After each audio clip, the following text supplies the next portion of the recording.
Hey there, you're looking kind of cute. Don't forget to subscribe and check out all my other socials. Enjoy.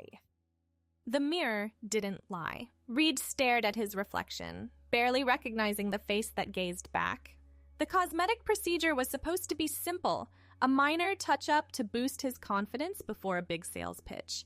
Instead, it had left him with softened features, higher cheekbones, and an undeniably feminine appearance. He ran his fingers along his jawline, feeling the subtle changes that added up to a drastic transformation. The doctor had apologized profusely, offering to correct the mistake, but Reed knew it would take months to fully recover. Months he didn't have if he wanted to keep his job in corporate sales. With a heavy sigh, Reed straightened his tie and grabbed his briefcase. He had a meeting in an hour, and no amount of staring in the mirror would change his situation. As he drove to the office, his mind raced with possibilities. How would his coworkers react? His clients?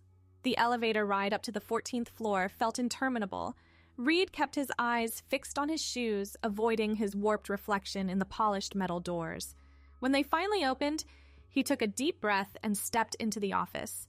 Curious glances and hushed whispers followed him as he made his way to his desk. Reed did his best to ignore them, focusing on booting up his computer and reviewing his notes for the upcoming presentation. "Reed, is that you?" He looked up to see Marcia from accounting standing by his cubicle, her eyes wide with surprise. "Yeah, it's me," Reed replied, forcing a smile. "Had a little mishap at the doctor's office? Nothing to worry about." Marcia's expression softened. "Oh, honey, are you okay? Do you need anything?" Reed shook his head. "I'm fine, really. Just need to focus on work." As the day wore on, Reed found himself growing increasingly uncomfortable.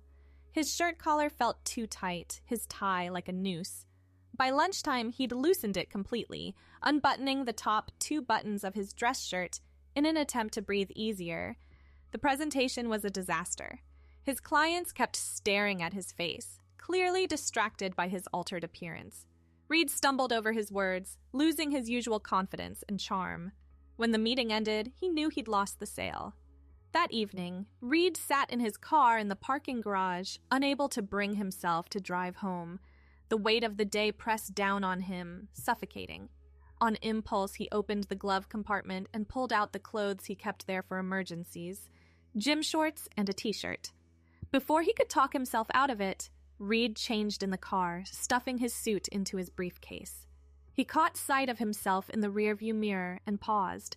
With his softer features and casual clothes, he looked different. Not quite male, not quite female.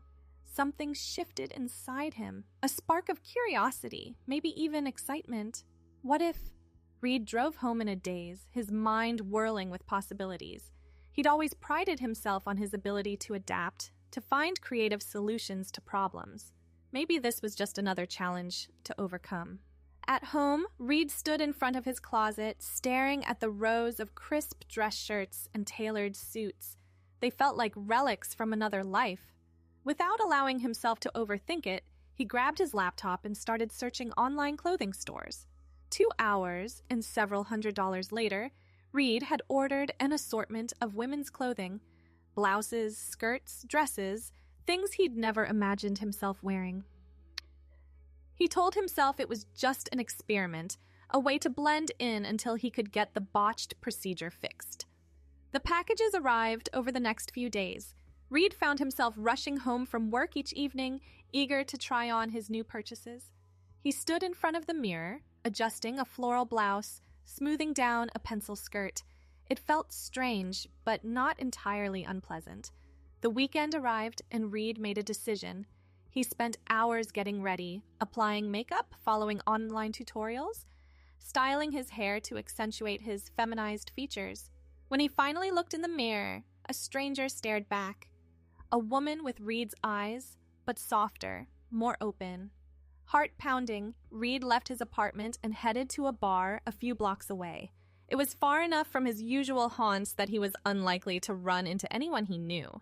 As he walked, he marveled at how different the world felt in heels and a dress. The night air kissed his bare arms, and he found himself relaxing into the role.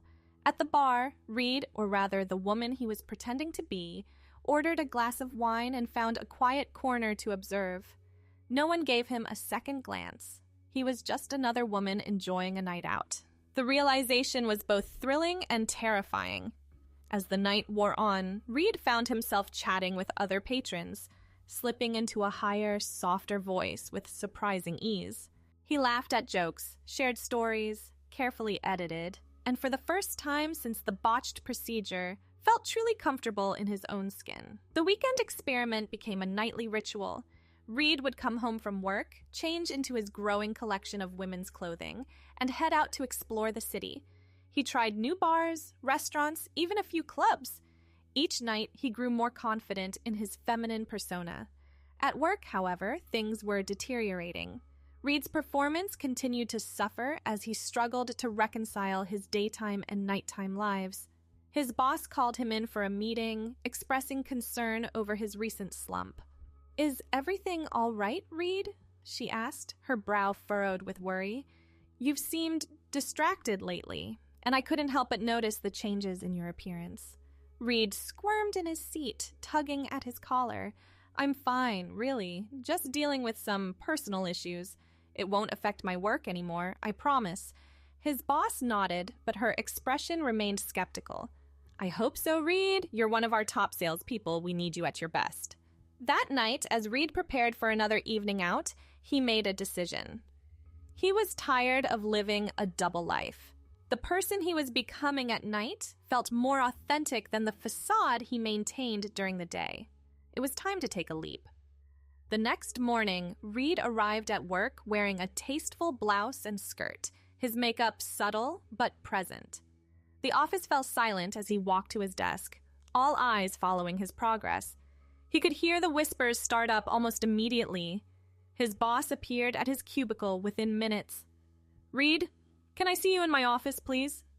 The meeting was brief and painful. While his boss expressed sympathy for his situation, she made it clear that his recent behavior and now this dramatic change in appearance were not in line with the company's image. Reed left the office with a cardboard box of his belongings, unemployed for the first time in his adult life.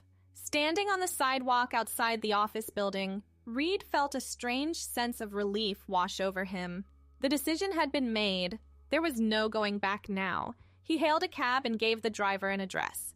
The address of a gender identity clinic he'd researched but never had the courage to visit. The next few months were a whirlwind of change. Reed, now going by Zoe, began hormone replacement therapy. She spent hours researching, joining online support groups, and connecting with others who had gone through similar journeys.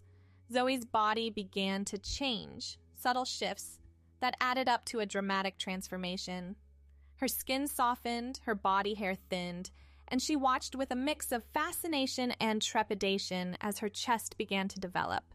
She invested in a new wardrobe, learning to dress for her changing figure. Finding a new job proved challenging. Zoe's resume still listed her as Reed, and she struggled to explain the gap in her employment history. She took a series of part-time jobs, barista, retail associate, virtual assistant, to make ends meet while she figured out her next move. As the months turned into years, Zoe's transition continued. She underwent facial feminization surgery, refining the changes that had started with that initial botched procedure. She saved up for and eventually underwent bottom surgery, feeling a sense of completeness she hadn't known was missing.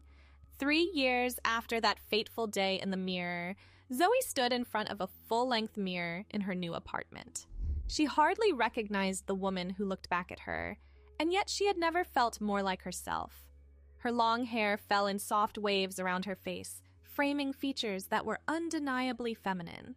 The dress she wore hugged curves that had developed naturally through hormones and time. Zoe's phone buzzed with a reminder. She had a job interview in an hour. After years of struggling to find her place in the workforce, she had finally decided to start her own business. Today, she was meeting with a potential investor for her startup, a consulting firm specializing in diversity and inclusion training for corporations. As she gathered her materials and headed out the door, Zoe felt a surge of confidence. She knew there would always be challenges ahead, but for the first time in years, she felt truly equipped to face them. The journey hadn't been easy, but standing here now, Zoe knew she wouldn't change a thing. The investor's office was in a sleek high-rise downtown, not unlike the building where Reed had once worked. As Zoe rode the elevator up, she found herself thinking about how much had changed. The nervous energy she felt now was so different from the dread that used to accompany her morning commute. The receptionist greeted her with a warm smile. "Ms. Hamilton, Mr. Cho will see you now." Zoe took a deep breath and stepped into the office. Miss Cho, a distinguished man in his 50s, stood to greet her, extending his hand.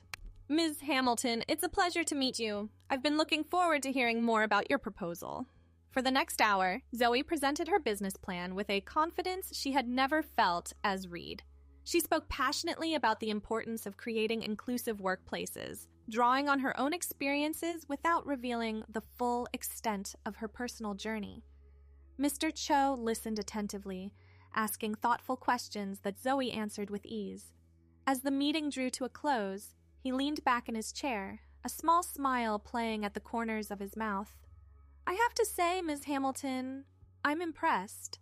Your passion for this work is evident and your business plan is solid. I'd like to schedule a follow-up meeting with my partners, but I think it's safe to say we're very interested in investing in your company."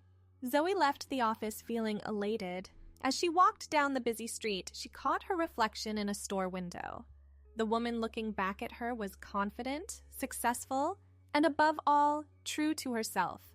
That evening, Zoe met up with a group of friends at their favorite restaurant. As she shared the news about her successful meeting, she was struck by how far she'd come. These friends, a mix of cisgender and transgender individuals, had become her chosen family over the past few years. They had supported her through the ups and downs of her transition, celebrating her victories and comforting her during the hard times. To Zoe, her friend Michael raised his glass in a toast. "May your business be as successful as your personal transformation has been." The others joined in, clinking glasses and offering words of congratulation. Zoe felt a warmth spread through her chest that had nothing to do with the wine she was drinking. This was what true acceptance felt like. Later that night, as Zoe prepared for bed, she found herself thinking about Reed, not with regret or longing, but with a kind of distant fondness, like remembering a childhood friend you've long since outgrown. Reed had brought her to this point, had taken that first uncertain step into the unknown. But Zoe was the one who had embraced the journey, who had fought through the hard times, and emerged stronger on the other side. As she drifted off to sleep, Zoe felt a sense of peace settle over her. Tomorrow would bring new challenges, finalizing the investment, setting up her office, hiring staff. But for the first time in her life, she felt fully equipped to face whatever came her way. She was Zoe Hamilton, entrepreneur, advocate, and woman. And she was exactly who she was meant to be. The next morning, Zoe woke early, energized despite the late night.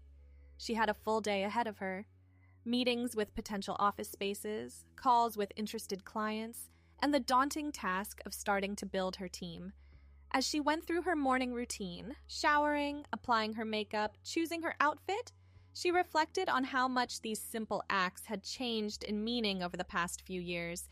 What had once been an experiment, then a disguise, was now simply her life. The clothes in her closet, the cosmetics on her vanity, they were no longer costumes, but expressions of her true self. Zoe smiled at her reflection as she applied a final touch of lipstick.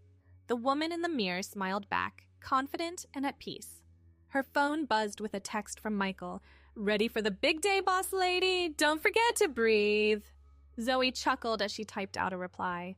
Michael had been one of her earliest supporters, standing by her side through the roughest parts of her transition. Now he was helping her navigate the challenges of starting a business. She made a mental note to thank him properly. Maybe dinner at that new Thai place he'd been wanting to try. The day flew by in a blur of activity. Zoe toured 3 potential office spaces, each with its own charm and challenges. She found herself drawn to a light-filled loft in a converted warehouse. It needed some work, but she could already envision how it would look filled with her team, buzzing with energy and ideas. Between appointments, she fielded calls from interested clients. Word had spread quickly about her unique approach to diversity and inclusion training, and companies were eager to get on board. Zoe felt a thrill every time she introduced herself as the founder and CEO of Spectrum Consulting. As the sun began to set, Zoe found herself back in the loft space. The real estate agent had left her with the keys to get a feel for the place. She stood by the large windows, watching the city come alive with evening light. In the reflection of the glass, she could almost see the ghost of Reed, the uncertain, unhappy man she had once been. "We did it," she whispered to that reflection. "We found our way." The next few weeks were a whirlwind of activity. Zoe signed the lease on the loft space and threw herself into renovations. She hired a small but dedicated team, each member bringing unique experiences and perspectives to the table. Together, they developed training programs, marketing strategies, and a company culture built on the very principles of inclusion they aimed to teach.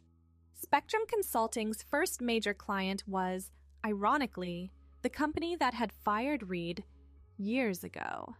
Zoe felt a mix of anxiety and vindication as she stood in the familiar conference room, now as a respected consultant rather than a struggling employee.